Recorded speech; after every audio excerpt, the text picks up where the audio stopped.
கேட்க ஆசை சீரியல்ல அடுத்து வர எபிசோட்ல என்ன மாதிரியான ட்விஸ்ட் எல்லாம் இருக்க போகுதுங்கிறத இந்த வீடியோவில் பார்க்கலாம். மனோஜ் கால் பண்ணி விஜயா கிட்ட ரோகிணி பிளாக்மெயில் பண்ற விஷயத்த சொல்றாங்க. இதை ஐயோ உன்னை என்னடா பண்ணுவேன்னு சொல்லிட்டு விஜய் ஒரு பக்கம் கண்டபடி திட்டிட்டு இருக்காங்க. அப்ப கரெக்டா அந்த இடத்துக்கு நம்ம முத்து வந்துடுறாங்க. அம்மா என்னம்மா ஆச்சு, எதுக்காகமா இப்படி கத்திட்டு இருக்கீங்கன்னு சொல்றாங்க. இவனை நான் என்னதான் பண்ணட்டும்டா முத்து, நான் பல முறை இவங்க கிட்ட சொல்லியிருக்கேன், ரோகிணி பயங்கர கில்லாடி, அவளை நீ மீட் பண்ண கூடாதுன்னு சொல்லிட்டு எவ்வளவோ முறை சொல்லியிருக்கேன். உன்னுடைய பொண்டாட்டி ஒரு பக்கம் தொல்லைனா இவன் எனக்கு பெரிய தொல்லையா இருக்கான். ரோகிணி எங்கேயோ கூப்பிட்டாலாம், இப்ப பிளாக்மெயில் பண்றாலாம், நீ மட்டும் என்ன விவாகரத்து பண்ணவே மாட்டேன்னு சொல்லிட்டு கையெழுத்து போட்டினாதான் நான் உயிரோட இருப்பேன், இல்லைன்னா நான் செத்துடுவேன்னு சொல்லிட்டு அவன் பிளாக்மெயில் பண்றானா. அதனால இவன் இப்ப நான் கையெழுத்து போட்டுட்டுமாமா, என்ன பண்றதுன்னு தெரியலன்னு சொல்லி புலம்பிட்டு இருக்கான்னு சொல்றாங்க. அம்மா முதல்ல அவங்கிட்ட போனை கொடுக்க சொல்லுங்கம்மான்னு சொல்றாங்க. டேய் உன்னுடைய முத்து பேசுறான்றாங்க. டே முத்து எனக்கு என்ன பண்றதுன்னே தெரியலடான்றாங்க. ஆமாடா எல்லாம் பண்ணிட்டு இப்போ உனக்கு ஒண்ணுமே தெரியாது, இங்க பார் நான் சொல்றத கேளு, பார்லர்கிட்ட கொஞ்சம் கொஞ்சமா பேச்சு கொடுத்துட்டே இரு, அதுக்குள்ள நானும் அம்மாவும் அங்க வந்துடுறோம். அது மட்டும் இல்லாம ஏதாவது சும்மா ட்ரை பண்ணி அவ வாயாலே உண்மையை வர வைக்க முடியுமான்னு பாரு, அப்படி பண்ணி ரெக்கார்டாவது பண்ணடான்றாங்க. டேய் அவ உஷாருடா, இங்க பார் அவ உஷாருன்னு எனக்கும் தான் தெரியும், நீ அவகிட்ட பேசி கன்வின்ஸ் பண்ணி ரெக்கார்ட் பண்ண முடியுமான்னு பாருடான்றாங்க. சரிடா முத்து ட்ரை பண்றேன், எனக்கு ரொம்பவே பயமா இருக்கு, அவ ஏதாவது பண்ணிப்பாளோன்னு பயமா இருக்குன்றாங்க. பார்லர் அம்மாலாம் ஒன்றும் பண்ணிக்காது, நம்ம உயிரை வேணா பார்லர் அம்மா எடுக்குமா தவிர அதுக்கெல்லாம் ஒன்றும் ஆகாது, நீ கவலைப்படாத. அவ உன்னை ஏமாத்துறதுக்காக தான் இப்படி பண்ணிட்டு இருக்கான், நீ அதுக்கு பலிகாடாகி அவசரப்பட்டு கையெழுத்து இது போட்ட போற, அதுக்கப்புறம் இதை வச்சே அவ விவாகரத்தை கேன்சல் பண்ணிடுவான், புரியுதான்றாங்க. சரிடா முத்து நீ சொன்ன மாதிரி நான் செய்யறேன்னு சொல்லி மனோஜ் ரோகிணிக்கே தெரியாம ரெக்கார்ட் பண்றதுக்காக எல்லா அரேஞ்ச்மெண்ட்டுமே பக்காவா பண்ணிடுறாங்க. பக்காவா பண்ணிட்டு ரோகிணின்னு சொல்லிட்டு போயிட்டு உட்காந்துட்டு இருக்காங்க. மனோஜ் இப்ப நீ கையெழுத்து போடுறேன்றாங்க. கண்டிப்பா நான் போடுறேன், நான் பண்ணது எல்லாமே தப்புன்ற மாதிரி ரியலைஸ் எனக்குள்ள மனசுக்குள்ள ஒரு ஃபீலிங். ஏன்னா உன் உயிரை விட கூட துணிஞ்சிட்டு இல்லை, உனக்குன்னு ஒரு பையன் இருக்கான், அவனை பத்தி கூட நீ நினைக்காம எனக்காக உன் உயிரை விட துணிஞ்சிட்ட, இதுக்கு மேல எனக்கு வேற என்ன வேணும், உன் மேல எனக்கு கோபம் இருக்கிறதுக்கான காரணம் என்ன தெரியுமா, நீ என்கிட்ட உனக்கு முதல் முறைய கல்யாணம் நடந்த விஷயம், உனக்கு ஒரு குழந்தை இருக்குன்ற விஷயம், இது எல்லாமே மறைச்சது மட்டும்தான் எனக்கு ரொம்பவே வருத்தமா இருந்துச்சுன்னு சொல்றாங்க. உடனே ரோகிணி மனோஜோட பேச்சுக்கு மயங்கிட்டு, மனோஜ் சூழ்நிலை மனோஜ் அப்படி இருந்தது, நான் உன்னை முதல் முறையா பார்த்த போதே உன் மேல காதல்ல நான் விழுந்துட்டேன், நீ மட்டும்தான் எனக்கு லைஃப், நீ இல்லைன்னா எனக்கு லைஃபே கிடையாதுன்ற அளவுக்கு நான் மாறிட்டேன். அப்படி இருக்கும்போது உன்னுடைய அம்மா பணக்கார மருமகளை தான் என் பையனுக்கு கல்யாணம் பண்ணணும்னு சொல்லிட்டு அவங்க அலைன்ஸ் வேற பார்த்துட்டு இருந்தாங்க. ஒருவேளை நான் பணக்கார மருமகளா இருந்தாதான் கல்யாணம் நடக்கும்ன்ற ஒரு மைண்ட் செட்டுக்கு வந்துதான் உங்க அம்மா கிட்ட நான் நெருங்கி பழக ஆரம்பிச்சேன். உன்னுடைய கேரக்டர் எனக்கு ரொம்பவே பிடிச்சி போச்சு, அதனாலதான் உண்மையை மறைச்சாலும் பரவாயில்ல, என்னுடைய லைஃப்பை நான் எப்படி சூஸ் பண்ணணும் அதுபடிதான் வாழணுன்றதுக்காக நான் உன்னை லவ் பண்ணி கல்யாணம் பண்ணணும்னு முடிவு பண்ணேன். உன்னை ஒரு நாளும் ஏமாத்தணும்னு நினைச்சதே கிடையாது. ஒருவேளை எங்க உண்மையை சொன்னா ஆன்டி பேச்சை கேட்டுட்டு நீ என்ன கல்யாணம் பண்ணிக்காம போயிடுவியோ, என் கூட சேர்ந்து வாழாம போயிடுவியோன்னு சொல்லிட்டு நினைச்சு எவ்வளவு கஷ்டப்பட்டேன்னு தெரியுமான்னு சொல்லிட்டு ரோகிணியாவே தன்னால அவங்க வாயால உண்மை எல்லாத்தையுமே ஒத்துக்கிறாங்க. இது எல்லாமே மனோஜும் ரெக்கார்ட் பண்ணிட்டு இருக்காங்க. மனோஜ் எனக்கு நீ வேணும் மனோஜ், நீ மட்டும்தான் வேணும் மனோஜ், எனக்கு நீ இல்லைன்னா லைஃபே கிடையாது மனோஜ் நல்லா சொல்லிட்டு பயங்கரமா ஃபீல் பண்ணி பேசிட்டு இருக்காங்க. ரோகிணி நீ இந்த அளவுக்கு உன் உயிரை விட துணிஞ்சதுக்கு அப்புறம் நான் எதுக்காக நான் போயிட்டு உனக்கு விவாகரத்து கொடுக்க போறேன், உனக்கு நான் விவாகரத்தெல்லாம் கொடுக்க மாட்டேன் ரோகிணின்னு சொல்லிட்டு மனோஜ் ஒரு பக்கம் ஃபீல் பண்ணி பேசுற மாதிரி நடிச்சிட்டு இருக்காங்க. ஆனா இந்த விஷயம் நம்ம ரோகிணிக்கு தெரியுமா, தெரியாது. ரோகிணியை கண்மூடித்தனமா மனோஜை நம்பிட்டு இருக்காங்க. மனோஜ் இப்ப கூட ஒன்னும் கெட்டு போகல, ஆன்டி நம்ம கடைசி வரைக்கும் சேர விட மாட்டாங்க, நம்ம ஒரு வீடு எடுத்து கிருஷியை கூட்டிட்டு என் அம்மாவை கூட்டிட்டு நம்ம லைஃபை நம்ம ரன் பண்ணிக்கலாம், நீ என் கூட வந்துரு மனோஜ், நீ இல்லைன்னா எனக்கு லைஃபே கிடையாதுன்னு எல்லாம் சொன்னதும் சரி ரோகிணி நீ சொல்றத நான் அப்படியே கேட்குறேன், நான் இப்போ ஒரு பிஸ்னஸ் மேனாக இருக்கேன்னா அதுக்கு முழுக்க முழுக்க காரணம் நீ தானே. அப்படி இருக்கும்போது நீ எந்த ஒரு முடிவு என்னுடைய லைஃபுக்கு எடுத்தாலும் அது கரெக்டான முடிவாக தான் இருக்கும்னு நான் நம்புகிறேன். அதனால ஒரு பிரச்சனையும் கிடையாது. நம்ம கல்யாணம் பண்ணிக்கிட்டது நான் விருப்பப்பட்டு பண்ணிக்கிட்டேன், உன்னை உண்மையாக லவ் பண்ணி பண்ணிக்கிட்டேன். அப்படி இருக்கும்போது உன்னை நான் விட்டுருவேனா? நம்ம 2 பேரும் சேர்ந்து சந்தோஷமாக வாழலாம். கிரிஷை நல்லா படிக்க வைக்கலாம், நல்ல லைஃப் அவனுக்கு அமைச்சு கொடுக்கலாம். நீ இதை பற்றி எல்லாம் ஒரி பண்ணிக்காதுன்னு சொல்லிட்டு மனோஜ் வேற லெவலில் பயங்கரமாக நடிச்சிட்டு இருக்காங்க. சரி மனோஜ்னு சொல்லிட்டு ரோகிணியும் மனோஜும் 2 பேரும் ஒருத்தர் மாற்றி ஒருத்தர் பயங்கரமாக ஃபீல் எல்லாம் பண்ணிக்கிட்டு இருக்காங்க. ரோகிணி மனோஜும் எந்த ஹோட்டலில் இருக்காங்களோ அதே ஹோட்டலுக்கு முத்துவும் மீனா விஜயான்னு சொல்லிட்டு 3 பேருமே வந்துடுறாங்க. இப்போ டோரை நாக் பண்ணுறாங்க. டோரை நாக் பண்ணதுமே மனோஜ் பயங்கரமாக சிரிச்சுட்டு ரோகிணியோட கையை விடுறாங்க. மனோஜ், ஏன் மனோஜ் சிரிக்கிற, என்னாச்சு மனோஜ்ன்றாங்க.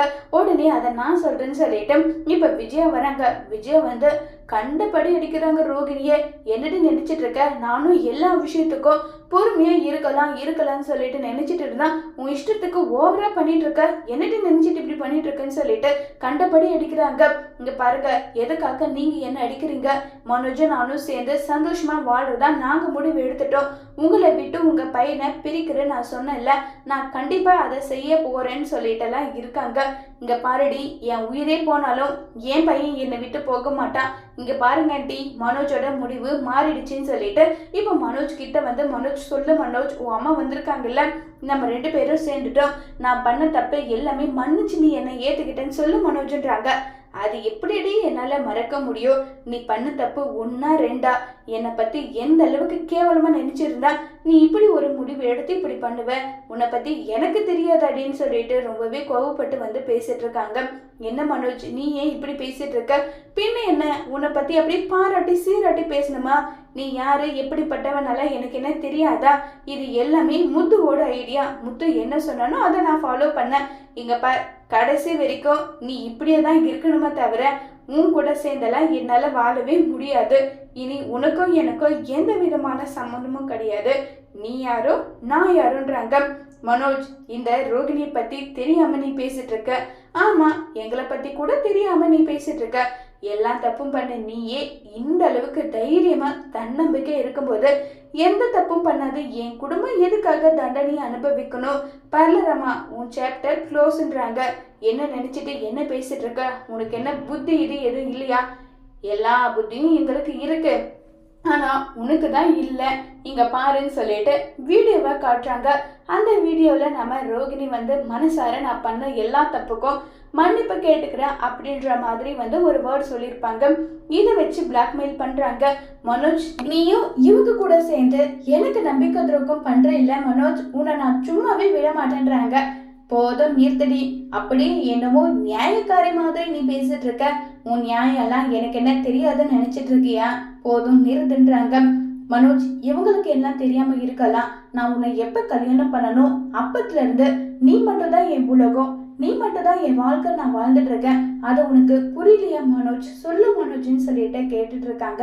இதை கேட்டதுமே இங்க பார், நீ என்னதான் சொன்னாலும் எப்பவுமே பொய் உண்மையாகாது.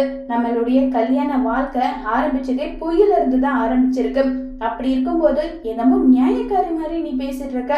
உன் நியாயத்தை தூக்கிட்டு போயிட்டு குப்பையில போடுடி, குப்பையிலன்னு சொல்றாங்க. மனோஜ், என் காதுல கொச்சப்படுத்தாதுன்றாங்க. சரிதான் நிறுத்திடின்னு சொல்லிட்டு மனோஜ் வேற லெவல்ல பேசிட்டு இருக்காங்க. உடனே விஜயா, இங்க பார், என்னுடைய மகன் கிட்ட இருந்து உனக்கான பதில் கிடைச்சிருச்சு இல்ல, அப்புறமும் எதுக்காகடி இங்க நின்றுட்டு இருக்க? ஒழுங்கு மரியாதையா போடிங்கிறல்ல, போடின்னு சொல்லிட்டு பயங்கரமா கோவப்பட்டு பேசிட்டு இருக்காங்க. உடனே மீனா இங்க பாரு, கெட்டவங்க ஜெயிக்கிற மாதிரி இருப்பாங்க ஆனா ஜெயிக்க மாட்டாங்க, நல்லவங்க தோக்குற மாதிரி இருப்பாங்க ஆனா தோக்க மாட்டாங்க. உன்கிட்ட பல முறை இந்த விஷயத்த பத்தி நான் சொல்லியிருக்கேன் ரோகிணி. நீ எல்லா விதத்துலயும் பொய்க்கு மேல போய் சொல்லிட்டே இருந்த. இங்க பார், உன் கூட மனோஜை சேர்ந்து வாழ வைக்கணும்னு சொல்லி நாங்க நினைச்சேன். நீ அப்பா கிட்ட பேசியிருந்தா கண்டிப்பா அப்பாவும் ஒத்துருந்திருப்பாரு. ஆனா கோர்ட்ல நீ போய் சொல்லாம இருந்திருந்தா உன் வாய்க்கு வந்தபடியெல்லாம் உன் ஃப்ரெண்டுன்னு பார்க்காம யாரெல்லாம் உனக்கு சப்போர்ட் பண்ணாங்களோ அவங்க எல்லாருமே உன்னுடைய சுயநலத்துக்காக அவங்க சொல்றது எல்லாமே போய் அந்த மாதிரி தானே நீ சொன்ன. அப்படி இருக்கும்போது திரும்பவும் நீ இப்படி போய் சொல்றவள எப்படி இந்த வீட்டுக்கு மறுபடியும் உன்னை கொண்டு வர முடியும்? சொல்லு, இதுக்கு பதில் சொல்லுன்னு சொல்லிட்டு முத்து வந்து கேக்குறாங்க. எங்க பார், நீ பிச்சை போட்டுதான் அந்த வீட்டுக்கு வரணும்னா அந்த வீடு எனக்கு தேவை கிடையாதுன்றாங்க. இங்க பார், நீயாவே நினைச்சாலும் இனி உன்னால அந்த வீட்டுக்கெல்லாம் வர முடியாது. உனக்கும் என்னுடைய அண்ணனுக்கும் விவாகரத்து கிடைக்க போறது உறுதி. உன்னால என்ன பண்ண முடியுமோ பண்ணிக்கொடின்னு சொல்லிட்டு ரொம்பவே கோவமா அங்கிருந்து கிளம்பி போயிடுறாங்க முத்து, மனோஜ், மீனா, விஜயான்னு சொல்லிட்டு எல்லாரும். இப்ப ரோகிணிக்கு என்ன பண்றதுன்னு தெரியாம பயங்கர கோபத்துல இருக்காங்க. மனோஜ், நீயே சேர்ந்து என்னை ஏமாத்திட்டில, உன்னை நான் சும்மாவே விட மாட்டேன் மனோஜ், சும்மா விடவே மாட்டேன்னு சொல்லிட்டு பயங்கர கோபத்துல வந்து இருக்காங்க. ரொம்பவே கோபத்துல வந்து இருக்காங்க. அப்ப வந்து பாத்தீங்கன்னா நம்மளுடைய மீனா வந்து முத்துக்கிட்ட, எங்க உங்களுடைய ஐடியாவால தாங்க இது நடந்ததுன்றாங்க. உடனே விஜயா, முத்துவோட ஐடியா மட்டும் இல்ல, ஸ்மார்ட்டா வந்து என் மனோஜ் யோசிச்சு வீடியோ எடுத்திருக்கான் இல்லைன்றாங்க. என்னத்த மறந்துட்டீங்களா? இங்க பாருங்க, உண்மையாவே இவர் தான் கிரேட்னு சொல்லிட்டு மாறி மாறி பேசிட்டு இருக்காங்க. இங்க பாருடா, இந்த வீடியோ எல்லார்கிட்டையும் இருக்கணும். அவ சேஃபா வந்து எப்படியாவது இந்த வீடியோ ஆதாரத்தை அளிக்கணும்னு சொல்லிட்டு 1008 விஷயம் பண்ணவா, அதை லீக் அவுட் ஆகாம நான் முதல்ல வந்து லாயர் கிட்ட இதை காட்டுறேன்னு சொல்லிட்டு முத்து, மீனா, மனோஜ், விஜயன் சொல்லிட்டு எல்லாருமே லாயர் கிட்ட போறாங்க. லாயர் கிட்ட போயிட்டு, மேடம் இங்க பாருங்க, எவிடன்ஸ் இது போதுமான்றாங்க. அந்த வீடியோவை பார்த்ததும் இது ஒண்ணு போதுமே, மனோஜ்க்கும் ரோகிணிக்கும் விவாகரத்து கிடைக்க இது ஒண்ணு போதும், இந்த ஆதாரம் பத்திரமா வச்சுக்கோங்க. ஏன்னா கோர்ட்ல ஹியரிங் 1 மாசம் சொல்லியிருக்காங்க. அந்த 1 மாசத்துல 15 நாள் இன்னும் பெண்டிங் இருக்கு. அந்த 15 நாளும் இந்த வீடியோவை பத்திரமா பாதுகாத்து வைக்கணும்ன்றாங்க. மேடம், அவ வந்து இந்த வீடியோ ஆதாரத்தை அடிக்கணும்னு சொல்லிட்டு ஏதாவது பண்ணா என்ன பண்றதுன்றாங்க. நான் சேஃபா எப்படி வச்சுக்கணுமோ அப்படி வைக்கிறேன், நீங்க எனக்கு இதை ஃபார்வர்ட் மட்டும் பண்ணிடுங்கன்னு சொல்றாங்க. வீடியோவை ஃபார்வர்டு வந்து பண்ணிடுறாங்க. ரோகிணி ஒரு பக்கம் வீட்டுல புலம்பிட்டு இருக்காங்க. போச்சு போச்சு, அவ்வளவுதான், என் வாழ்க்கை ஒட்டு மொத்தமா போயிடுச்சுன்னு சொல்லிட்டு புலம்பிட்டே இருக்காங்க. அப்ப வந்து ரோகிணியோட அம்மா கேக்குறாங்க, என்னாச்சுமா, எதுக்காக இப்படி பண்ணிட்டு இருக்கன்றாங்க. தயவு செஞ்சு என் கண்ணுல முடிக்காத போயிடுன்றாங்க. ஏன் என்னாச்சுன்றாங்க. உன்னாலதான் ஆரம்பிச்சது இந்த பிரச்சனை, கடைசி வரைக்கும் முடியவே முடியலன்னு சொல்லிட்டு பயங்கரமா ஃபீல் பண்ணி பேசிட்டு இருக்காங்க. கல்யாணி, நான் உன்னை என்ன பண்ண கல்யாணி? யார் மேலே இருக்கிற கோபத்தை எதுக்காக கல்யாணி நீ என் மேல காட்டுன்றாங்க. எனக்கு எல்லார் மேலேயும் தான் கோபம், அந்த முத்து மேல கோபம், ஏன் மனோஜ் மேலேயே கோபம்ன்றாங்க. பண்ற தப்பெல்லாம் நீ பண்ணிட்டு அவங்க மேல பழிய தூக்கி போட்டு என்ன பிரயோஜனம்? நீ பண்ணது தப்பு.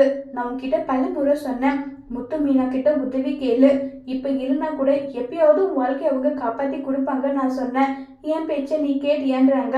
இங்க பாருமா, அவங்களாலதான் எல்லா பிரச்சனைக்குமே காரணம். மனோஜ் எனக்கு கிடைக்க வேண்டியவரு, அவரு வந்து என் லைஃபை விட்டு போகிறதுக்கான முழுக்க காரணமே அந்த முத்து தான். அவனை நான் சும்மாவே விட மாட்டேன்றாங்க. தப்புக்கு மேல தப்பு பண்ணிட்டே போற கல்யாணி, இது உனக்கு நல்லதே கிடையாது.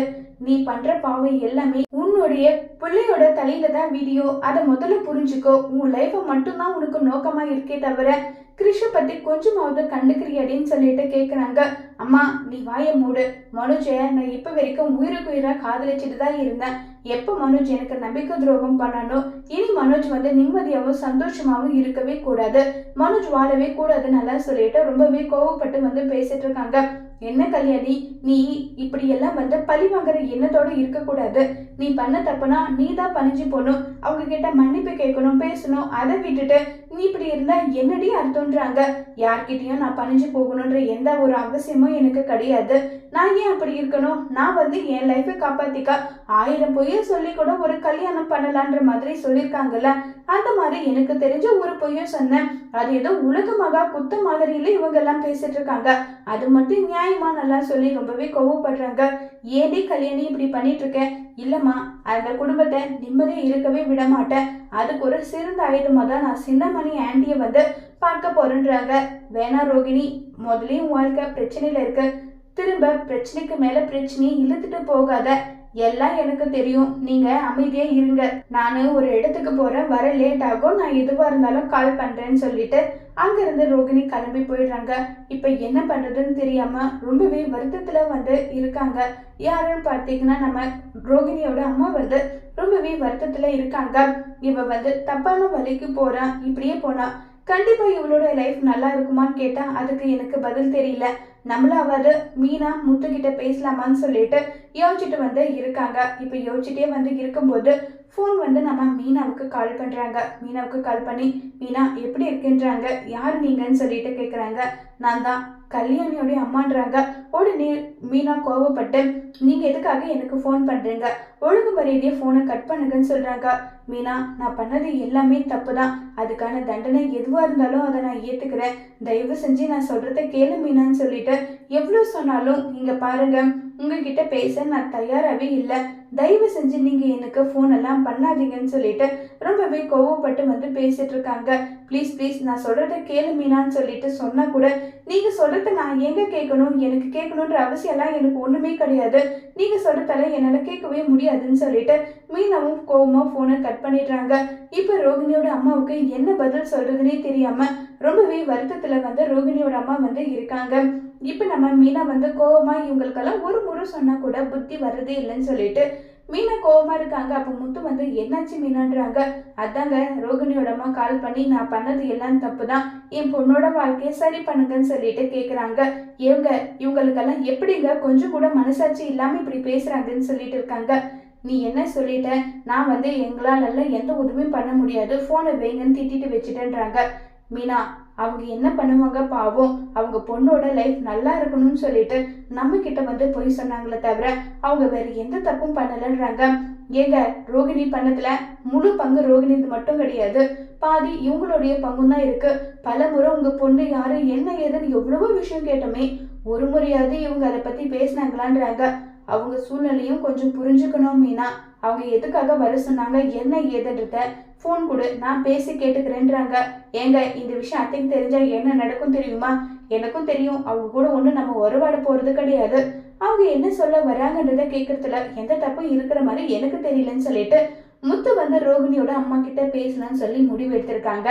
இப்போ ரோகிணியோட அம்மா வந்து எப்படியும் மனோஜ் கூட சேர்ந்து ரோகிணியை வாழ வைக்கிறதுக்கு ஏதாவது ஒரு வழி பண்ணுங்கன்னு சொல்லிட்டு கேட்க போறாங்க. அப்படி கேட்டா அதுக்கு முத்து என்ன பதில் சொல்ல போறாங்க, இப்போ முத்து உதவி பண்ணி ரோகிணி மனோஜை ஒன்று சேர்த்து வைப்பாங்களா இல்லைங்கிறத வரப்போற எபிசோட்ல வெயிட் பண்ணி பார்க்கலாம். தேங்க்யூ.